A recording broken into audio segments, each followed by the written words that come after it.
Hello मित्रों, good morning. मैं प्रेमचंद, मेरे यूट्यूब चैनल शिक्षक प्रसाद पर आप सभी का स्वागत है। जो लाइट चैप्टर चल रहा था, आज उसी के आगे हम लोग जैसा कि बोले थे, आने वाले क्लासों में न्यूमेरिकल करवाया जाएगा एनसीईआरटी पर आधारित। तो आज और कल के वीडियो में, यानी कि इसके बाद जो वीडियो जाएगी, इसके बाद तो जैसे कि ये क्रम में रखा गया है, एक एक दिनों को गैप रखा जाएगा ना, ये बताया गया है। तो जब इसके बाद फिजिक्स की क्लास जाएगी तो उसमें भी न्यूमेरिकल क्लास रहेगी और न्यूमेरिकल की क्लास है। तो आज हम लोग सिर्फ न्यूमेरिकल देखेंगे। सिर्फ क्या देखेंगे? न्यूमेरिकल, यानी कि सवाल ही देखेंगे। तो जैसा कि इस पर डायरेक्ट हम लोग सवाल पर ही डिस्कस करेंगे। जैसा कि फर्स्ट प्रश्न इस पे देखा जाए तो फर्स्ट प्रश्न ये कहता है, देखिए ये जो रहेगा अवतल दर्पण, उत्तल दर्पण, अवतल लेंस, उत्तल लेंस, रेखीय आवर्धन क्षमता, लेंस के रेखीय आवर्धन क्षमता, दर्पण का रेखीय आवर्धन क्षमता, सब मिक्स रहेगा। ये अभ्यास है। ये क्या है? 1.1 का जो चैप्टर है, यानी कि न्यूमेरिकल है, वो मैं करवा रहा हूँ। तो आज हम लोग देखने चल रहे हैं क्या? न्यूमेरिकल, सिर्फ न्यूमेरिकल। जैसा कि इसमें फर्स्ट पॉइंट देखा जाए दोस्तों, कितने, कौन सा फर्स्ट पॉइंट? यदि एक लेंस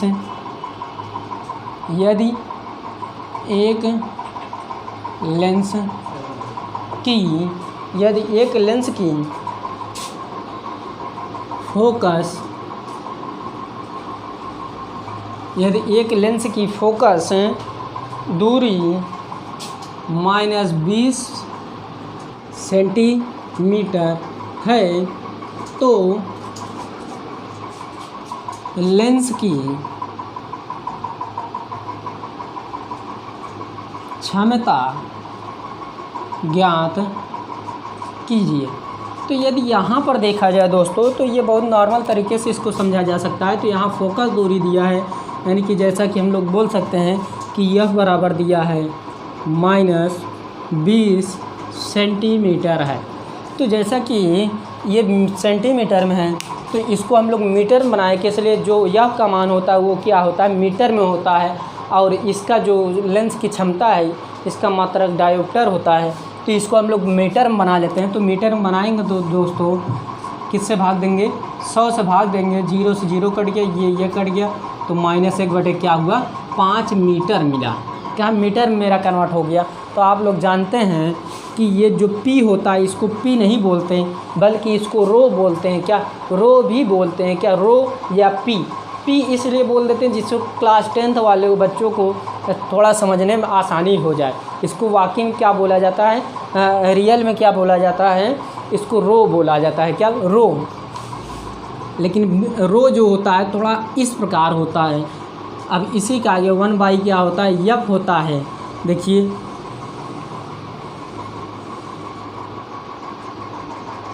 ये यफ का मान क्या दिया है दोस्तों? यफ का मान दिया है, यफ का मान दिया -1/5। तो ये स्वयं का बटे है। जिसके बटे में नहीं रहता उसके बटे में 1 मानते हैं। ये ऊपर चला जाएगी, ये नीचे दोस्तों। तो 5 का नम 5 हो जाएगा, -5। क्या ये आएगा? मीटर में लिखा जाएगा, क्या लिखा जाएगा? तो आप लोग जानते हैं ये क्या है? लेंस की क्षमता है। और लेंस की क्षमता जो होता है उसका मात्रक क्या होता है? डायोप्टर, अर्थात डी। इसका मान किस में आएगा? डी में आएगा, यानी डायोप्टर में आएगा। ये रही लेंस पर आधारित। लेकिन लेंस पे और 1-2 प्रश्न देख लेते हैं। मान लीजिए किसी में समंजन क्षमता पूछ लें, ये संयोजन क्षमता पूछ लें, तो वो किस प्रकार पूछा जाता है? लेंस के संयोजन क्षमता क्या? तो लेंस का जब संयोजन क्षमता पूछे तो दोस्तों लेंस का संयोजन क्षमता होता है, जितने भी मान दिए उनको क्या किया जाए? संयोग कर लिया जाए, यानी कि जोड़ लिया जाए, वही संयोजन होता है। संयोजन का अर्थ ही होता है क्या? पूरा मिलना, यानी कि जोड़ना। तो उसी के आगे हम लोग संयोजन पर भी एक प्रश्न देख लेते हैं। इसको रफ करते हैं दोस्तों।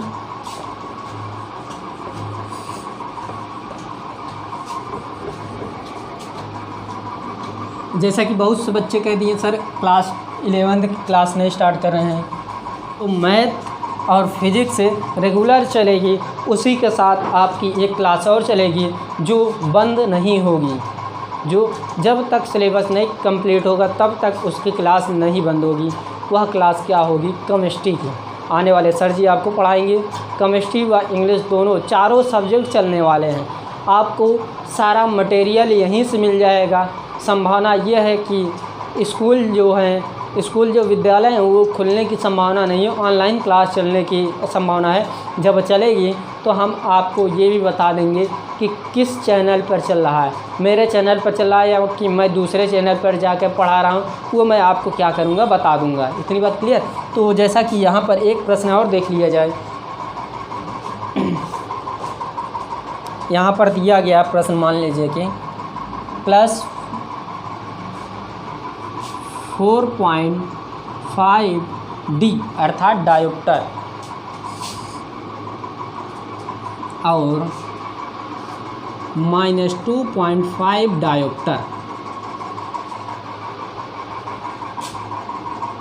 क्षमता के दो उत्तल लेंस या दो पतले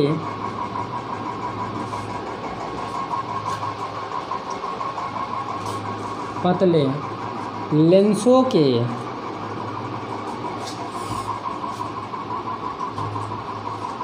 संपर्क में रखा जाता है, संपर्क में रखा जाता है। लेंस की संयोजन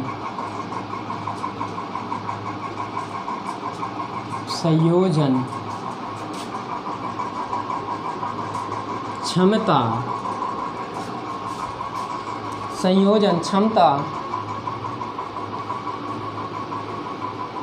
तथा फोकस दूरी ज्ञात कीजिए। तो जब आपसे लेंस की संयोजन क्षमता पूछे तो यहाँ पर जो होता है फार्मूला, इसको आप लोग याद कर लीजिए, बहुत नॉर्मल तरीके से ये पूछा जाता है। यहाँ पर भी जो होता है ये होता है रो ही होता है, P जिसको बोलते हैं। तो यहाँ पर हो जाएगा P1 + P2 + P3 + P4 infinite तक। लेकिन इसमें जितने भी पद दिए रहेंगे, मान लीजिए 2 पद दिए हैं तो 2 पद को उठाकर P1 + P2 करेंगे, 3 पद दे दिया P1 P2 P3 प्लस करते हुए चलेंगे। तो यहाँ ये जो मान दिया है दोस्तों, ये जो मान दिया है ये P1 है, ये क्या है P2 है। ये दोस्तों जो P1 का मान दिया है, तो यहाँ से जो प्रोसेस है दोस्तों, तो यहाँ P का यानी कि रो जो है, यहाँ P1 का मान है क्या 4.5D 4.5D। अब देखिए यहाँ प्लस है तो प्लस लिख दिए, लेकिन यहाँ जो मान दिया किस में दिया माइनस, तो प्लस और माइनस क्या हो जाएगा 2.5D हो जाएगा। तो ये पद क्या होंगे, इसके बाद क्या किए जाएंगे, छोड़ दिए जाएंगे। तो यहाँ ये प्रोसेस हो जाएगा। तो ये देखिए 5 में से 5 गए 0, दशमलव है दशमलव हटा दिए लगा दिए, यानी कि 4 में से 2 गए 2D अर्थात क्या लिखा जाएगा 2D यानी 2 डायोप्टर।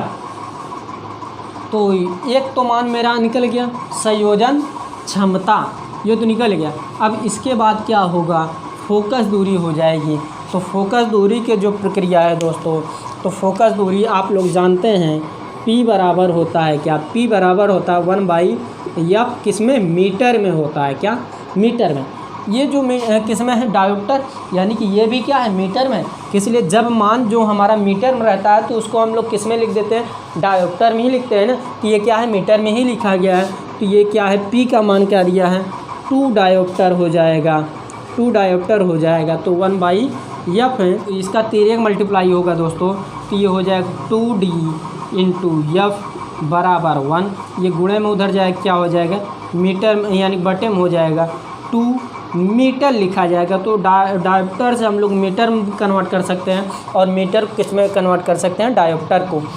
तो ये प्रोसेस हुआ क्या, लेंस के संयोजन क्षमता और फोकस दूरी दोनों मिक्स करके जब पूछेगा तो इसी प्रकार प्रश्न पूछे जाएंगे। तो इसी प्रकार प्रश्न क्या होंगे, पूछे जाएंगे।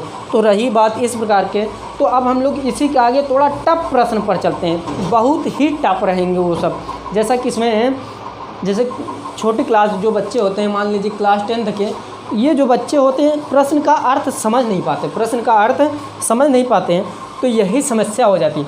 आप लोग प्रश्न के अर्थों को समझिए, प्रश्न का अर्थ क्या कहा जा रहा है, प्रश्न के शब्दों को समझिए, थोड़ा आसानी होगी आपको करने में। जैसा कि ये जो प्रश्न है जो लिखने जा रहा हूँ मैं अभी, बहुत ही इम्पॉर्टेंट है।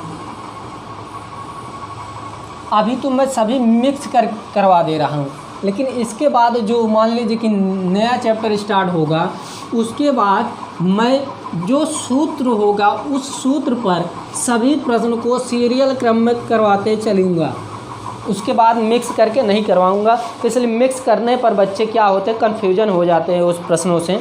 मान लीजिए कि यहाँ पर हम लोग प्रश्न देखें, एक वस्तु का उत्तल लेंस द्वारा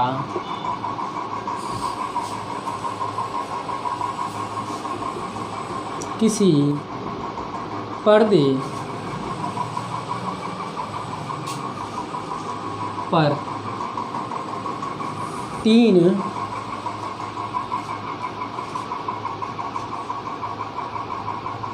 गुना लिखिए, 3 गुना बड़ा प्रतिबिंब, 3 गुना प्रतिबिंब बनता है या बनाया जाता है, बनाता है ज़्यादा सूटेबल है, बनाता है यदि वस्तु तथा पर्दे पर या पर्दे की स्थितियाँ, पर्दे पर स्थितियाँ बदल दी जाए तो उस दशा में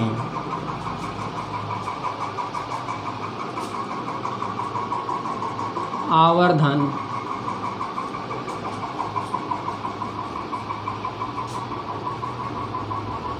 कितना होगा। ये रहा प्रश्न। अब देखिए जो प्रश्न है दोस्तों बहुत ही इम्पोर्टेंट है, इस प्रश्न पर थोड़ा फोकस और गौर करिएगा। जैसा कि मान लीजिए कि इसमें बताया जा रहा है एक वस्तु का उत्तल लेंस, एक वस्तु का उत्तल लेंस, ये हमको ये मालूम हो गया ये किस लेंस की चर्चा कर रहा है, उत्तल लेंस की चर्चा कर रहा है।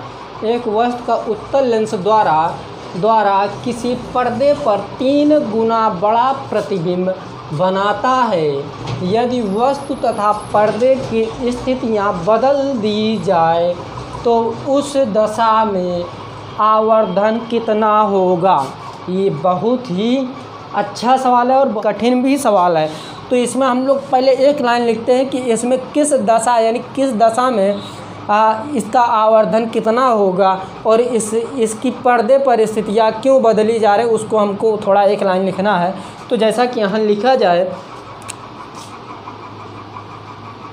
पर्दे पर, यहाँ पर लिखना है ध्यानपूर्वक, पर्दे पर वस्तु का प्रतिबिंब, यहाँ पर ये लिखना है पर्दे पर वस्तु का प्रतिबिंब 3 गुना बढ़ेगा, 3 गुना बड़ा बनेगा।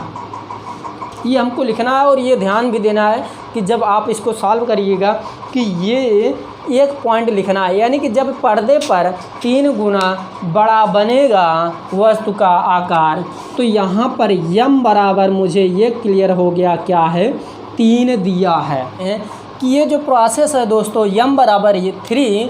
तो ये जो जैसा कि यहाँ पर जो बताया जा रहा है, देखिए एक वस्तु का उत्तल लेंस द्वारा किसी पर्दे पर 3 गुना बड़ा प्रतिबिंब बनता है। जब पर्दे पर कोई भी प्रतिबिंब बनता है तो वह हमारा क्या होगा, यम के अनुसार रखा जाएगा। क्या यम बराबर 3 हो गया। तो आप लोग जानते हैं कि आवर्धन यम बराबर फार्मूला होता है एच डैश बटे एच।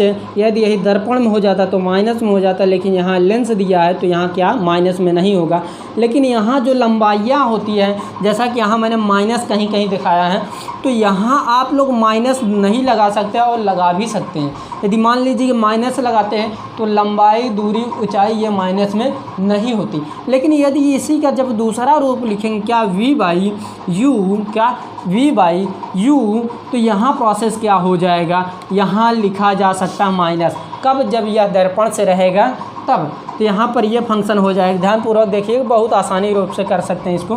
तो जैसा कि m का मान क्या दिया है 3 दिया है 3, v का मान क्या दिया है u। इतनी बात क्लियर। तो इसी का आगे हम लोग देख सकते हैं, देखिएगा ध्यानपूर्वक।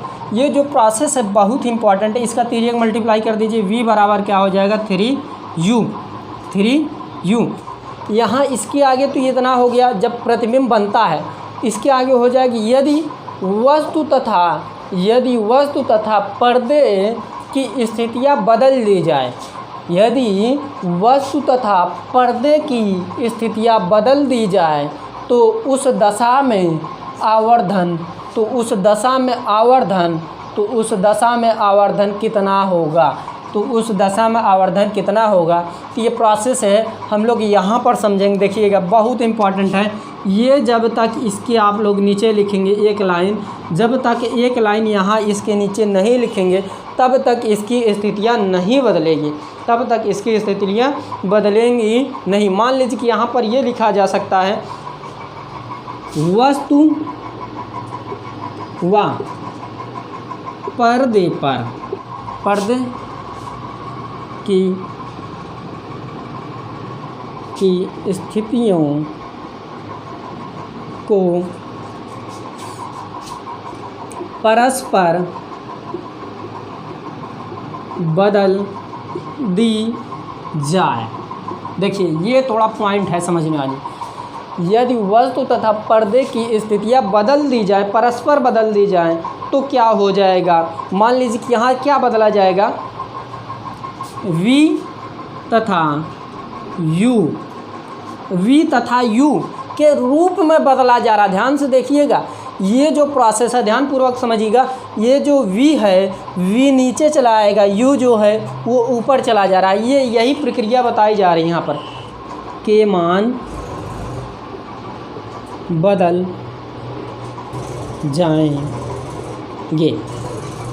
जाएंगे। तो इसके आगे हमको एक लाइन और लिखना है जिससे कि यह कॉन्सेप्ट क्लियर हो जाए दोस्तों। अतः वस्तु तथा पर्दे की स्थितियाँ कॉन्सेप्ट रूप से क्या की जा सकती है, बदल दी जा सकती है। स्थितियाँ बदलने पर, जब ये बदल जाएंगे दोस्तों, जब बदलने पर तो स्थितियाँ ये क्या हो जाएगी, यम डैश हो जाएगी। क्या? यम डैश। आवर्धन क्षमता यानी कि उस दशा में आवर्धन की स्थिति क्या होगी कि आवर्धन उस दशा में आवर्धन कितना होगा। तो यम डैश बराबर हो जाएगा u बटे v हो जाएगा। u बटे क्या हो जाएगा, v हो जाएगा। तो यहाँ हम लोग लिख सकते हैं यम डैश बराबर u है u। v का मान क्या दिया है दोस्तों, v का मान यहाँ मेरा निकला है क्या 3u। u कैंसिल आउट, तो यम डैश बराबर क्या हो जाएगा मेरा 1/3। ये मेरा मान आ गया। इतनी बात क्लियर। तो ये रही बात, जब पर्दे पर प्रश्न पूछे तो इस प्रकार हमको क्या करना है। तो इसके आगे हम लोग और प्रश्नों पर डिस्कस करेंगे आने वाले क्लासों में। तो दोस्तों यदि मेरी वीडियो पसंद आ रही प्लीज़ लाइक कीजिए, शेयर कीजिए, कमेंट करना ना भूलें। तो आज की वीडियो यहीं पर समाप्त करते हैं। Thank you very much. धन्यवाद दोस्तों।